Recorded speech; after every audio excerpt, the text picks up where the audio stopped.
Assalamualaikum warahmatullahi wabarakatuh.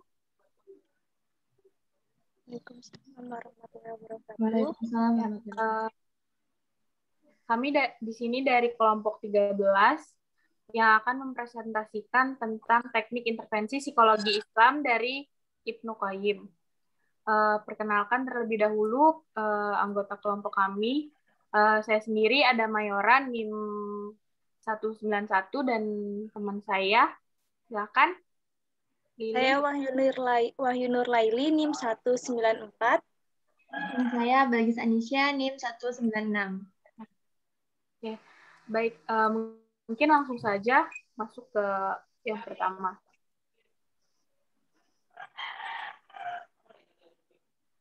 Biografi Ibnu Qayyim. Ibnu Qayyim sendiri bernama asli Muhammad Ibnu Abi Bakar Ibnu Ayyub Ibnu Sa'ad Ibnu Haris Ibnu Mak Zainuddin Al-Zariyat ad-Dimashqi. Beliau dilahirkan di Damaskus pada tanggal 7 Syafar 991 Hijriah, bertepatan dengan 29 Januari 1292 Masehi.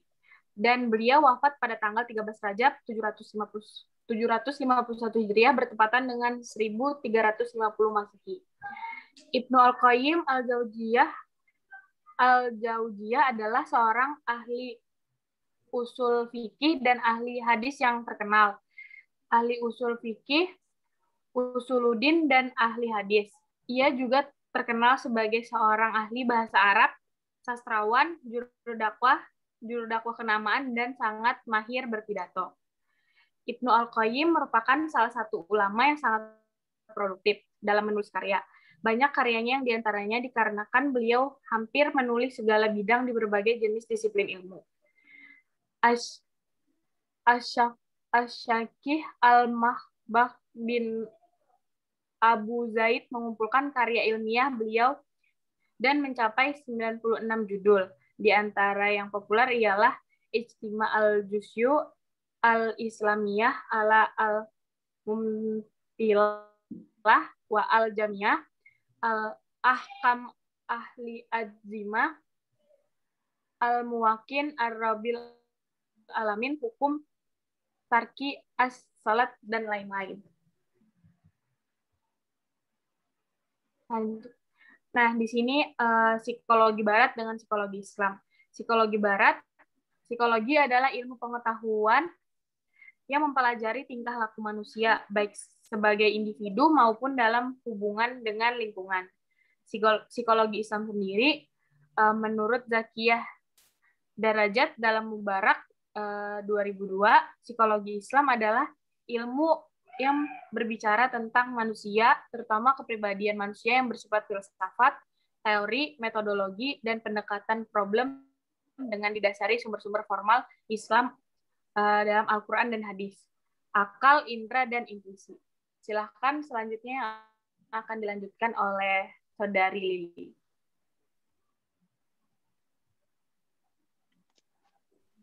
Baik, terima kasih.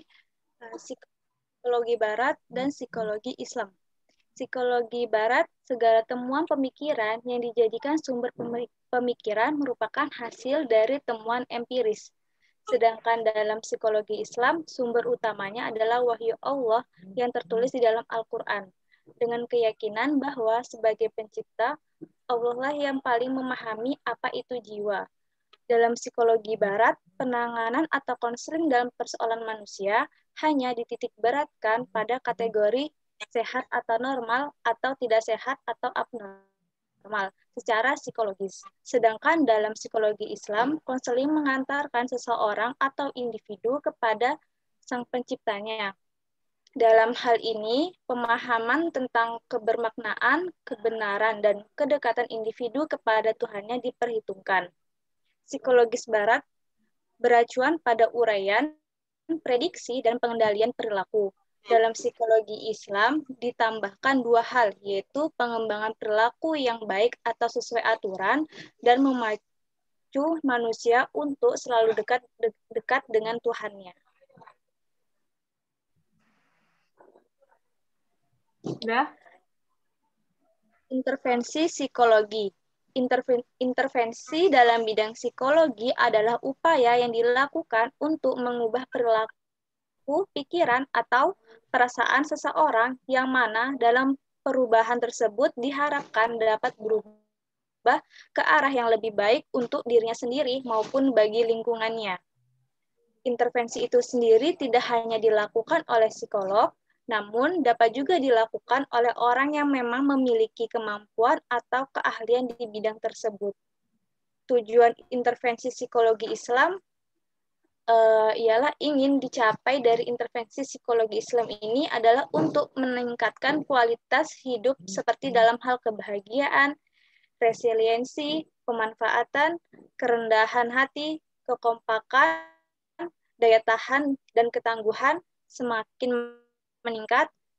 Selain itu, komitmen untuk mengurangi berbagai problem hidup manusia seperti kecemasan, stres, depresi, bullying, dan perilaku seks pranikah. Selanjutnya ada Selanjutnya menurut Ibnu Qayyim al-Jauziyah. Menurut Ibnu Qayyim al-Jauziyah, terapi diartikan sebagai suatu obat yang dapat menyembuhkan seseorang dari penyakit kejiwaan dengan izin Allah.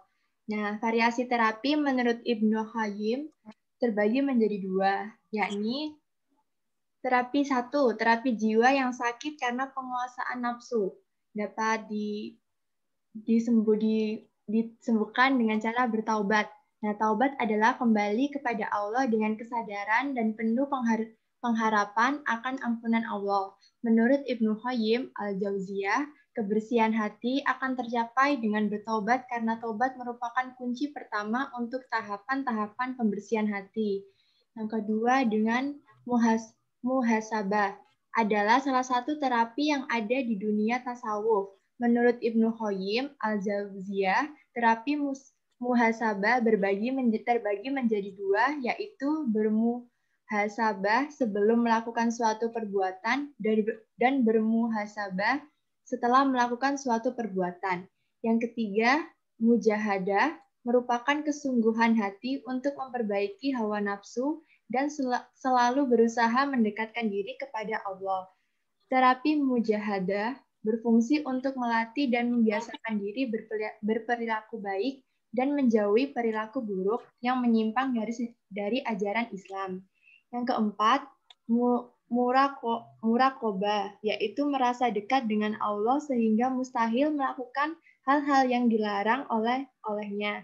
Karena setiap perbuatan yang ia selalu mengarah pada kecintaan dan kedekatannya pada Allah. Orang yang merasa sudah dekat dengan Allah, maka ia akan menyerahkan segenap hati dan berbagai perasaannya untuk Allah karena hanya Allah satu-satunya tujuan dalam kehidupannya. Yang kedua, terapi jiwa sakit karena pengaruh bisikan setan. Nah, yang pertama yaitu terapi doa adalah memohon perlindungan kepada Allah. Maksudnya meminta penjagaannya, bersandar mempercayakan kepadanya. Menurut Ibnu Qayyim, doa merupakan salah satu terapi yang banyak manfaatnya, terutama untuk menangkal bala dan cobaan, mencegah dan menghilangkan musibah, serta permohonan untuk selalu dijaga dari hal-hal yang tidak baik. Yang kedua, teknik terapi Al-Quran.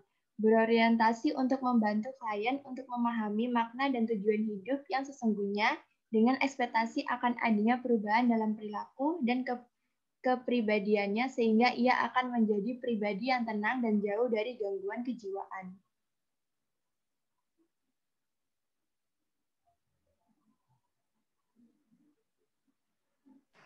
Oke, baik.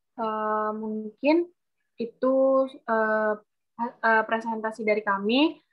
Salah hilaf mohon maaf. Jika teman-teman ada yang ingin menambahkan atau ingin bertanya, nanti silahkan bertanya di kolom komentar di YouTube yang akan nanti mungkin akan kami jawab di sana. Terima kasih. Salah hilaf mohon maaf. Wassalamualaikum warahmatullahi wabarakatuh. Waalaikumsalam warahmatullahi wabarakatuh.